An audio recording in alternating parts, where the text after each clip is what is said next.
As technology matures, standards get developed, agreed upon, and adopted to ensure that we're not reinventing the wheel every time. There are standards around user privacy and security, quality management, and service management, among many others. If you're a government customer, you'll have other standards that you need your IT solution to meet. Azure has a number of tools that help you to understand the requirements of these standards, document what Azure has done to meet those standards, and will help you to meet those standards too. Let's talk about that in this video. Another section of this exam talking about security has to do with compliance. Now, compliance is a general term that basically means there are standards and rules either outside of your company or dictated by your company that you need to follow. There are so many different standard bodies and standard organizations for technology across the world. Okay. Microsoft has, we'll talk about that in a second, but Microsoft publishes the standards that they follow. And so if you are required as a company to follow a certain standard, then you would want to make sure that Azure follows that standard as well. And so you can see which specifications Azure follows.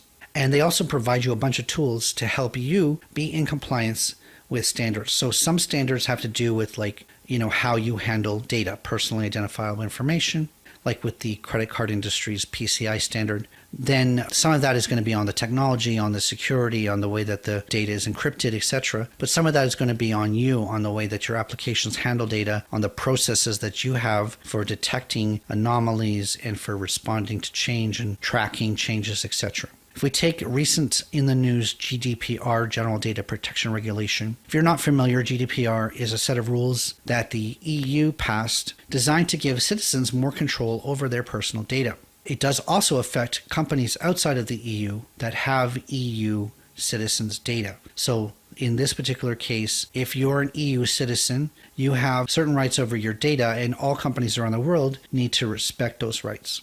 Now, data, it's one of those, parts of the GDPR is that data needs to be collected legally under specific strict conditions. The data has to be protected from misuse. And if it is found to be mishandled, there are reporting obligations, and you have to have certain employees in certain roles and things like that.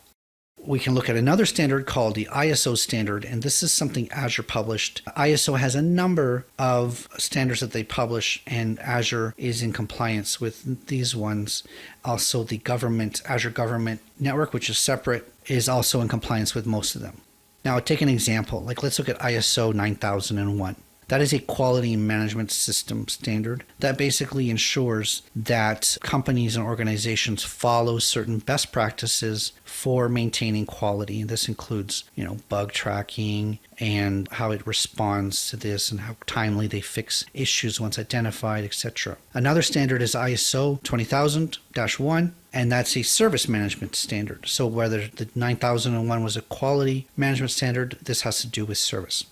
Another standard is called NIST CSF, which is Cybersecurity Framework. The NIST is the National Institute of Standards and Technology. It's a government entity in the United States that publishes cybersecurity standards. In order to be NIST compliant, you need to have an audit done to make sure that you're following those security and privacy best practices.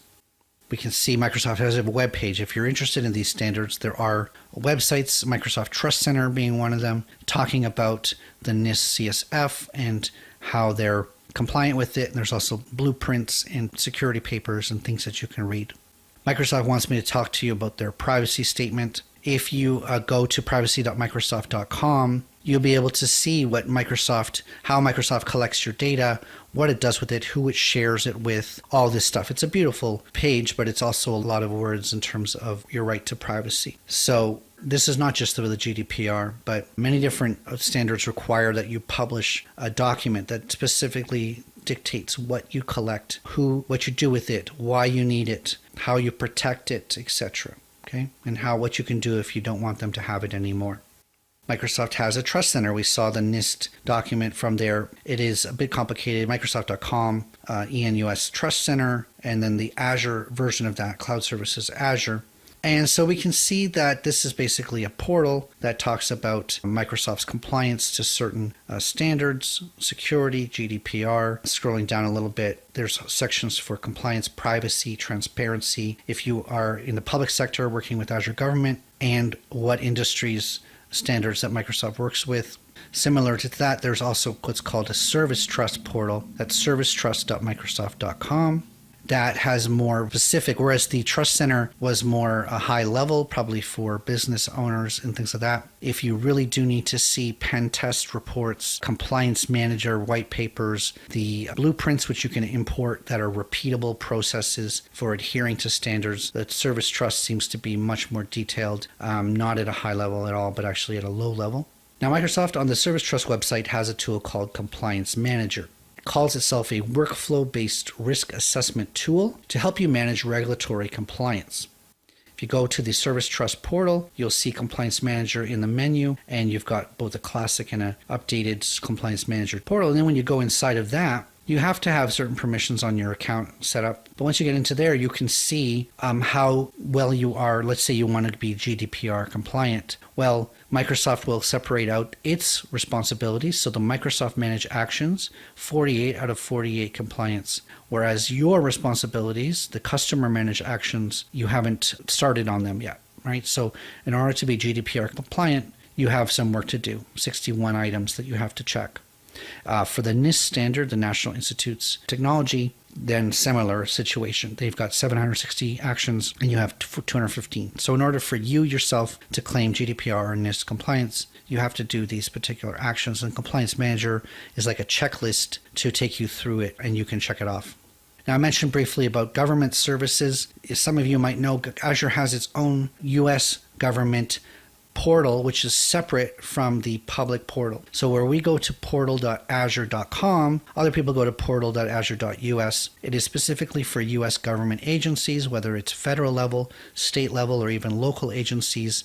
It's on a separate network. It requires a separate account. You have to agree to different terms, obviously. There are some differences. Now, even if the Department of Defense has its own Azure as well. So it's like there's 3 separate Azure networks. And this is one of the reasons why Azure says there's 51 regions, but we only get access to 16 of them or something like that, because the government has a number of regions and Department of Defense has a number of regions as well.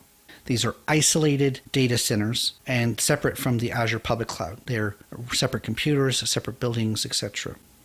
There are specific standards for the U.S. government that the general public do not have to follow, right?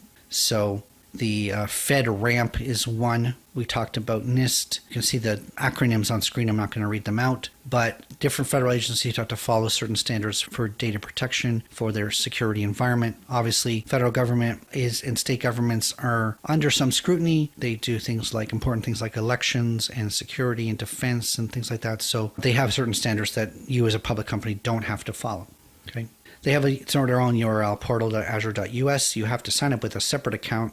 If you qualify, you have to prove, of course, that you are a U.S. government. Also, one of the things for developers is that the URLs are going to be different. Okay, so if you're developing tools for Azure, you might develop it for people using regular Azure portal accounts, but those tools would not necessarily work for government accounts because the URLs are different. Okay. There's a separate system in Germany as well. So whereas the U.S. Azure government is for U.S. governments, Germany runs almost like the EU equivalent of that. And it's another thing that's a separate account. The data is guaranteed to remain in Germany. So the data centers for Azure Germany remain in Germany. Obviously, the German government has the strictest standards for data protection in all of the EU. And so Azure's created this German equivalent so that even if you're anywhere else in the world or anywhere else in the EU and you want your data kept inside the EU, kept inside of Germany, you can sign up for this. There's also a person who's a trustee, a German data trustee. It's a unique requirement under Azure Germany. So if you're storing your data in the regular public cloud, there's not a person whose job it is to be a trustee of that, but in Germany there is.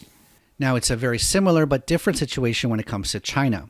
Microsoft does have data centers in China, and you can deploy virtual machines and other resources into China, but it's not connected to the Azure Global portal. So you have to have a separate account. That's going to be a separate login.